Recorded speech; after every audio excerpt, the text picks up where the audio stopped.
সম্প্রতি সর্বকালের সেরা 10 ফুটবলারের চূড়ান্ত তালিকা প্রকাশ করেছে আন্তর্জাতিক ফুটবল ইতিহাস ও পরিসংখ্যান ফেডারেশন IFFHS, যেখানে সবাইকে ছাড়িয়ে শীর্ষে জায়গা করে নিয়েছেন আর্জেন্টিনার লিওনেল মেসি।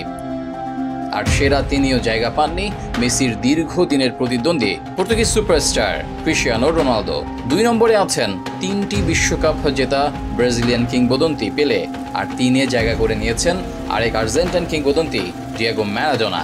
4 নম্বরে জায়গা পেয়েছেন 5 বারের ব্যালন ডিওর জয়ী ক্রিস্টিয়ানো রোনালদো। নেদারল্যান্ডসের ইউহান ক্রুইফ আছেন 5 নম্বরে।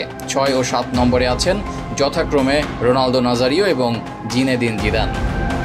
সেরা 10-এর বাকি 3 খেলোয়াড় ফ্রান্স বেকেনবাওয়ার, যার জন্ম জার্মানিতে, আলফ্রেডো ডি স্টেফানো এবং রোনালদিনহো। IFFHS 1984 সালে জার্মানির লাইপজিগে প্রতিষ্ঠিত বিশ্বজুড়ে ফুটবলের ইতিহাস ও পরিসংখ্যান রক্ষণাবেক্ষণে স্বীকৃত একটি সংস্থা। তারা জানিয়েছে এই তালিকা তৈরির জন্য তারা বিশ্বজুড়ে বিশেষজ্ঞ ও ভক্তদের মতামত মিলিয়ে একটি হাইব্রিড পদ্ধতি অনুসরণ করেছে। তারা জানিয়েছে চূড়ান্ত র্যাঙ্কিং তৈরি হয়েছে 100 জন নিবন্ধিত অফলাইন বিশেষজ্ঞের ভোট এবং অনলাইন ভোটের ভিত্তিতে, যেখানে বিশ্বব্যাপী ভক্ত ও গণমাধ্যম অংশ নিয়েছে।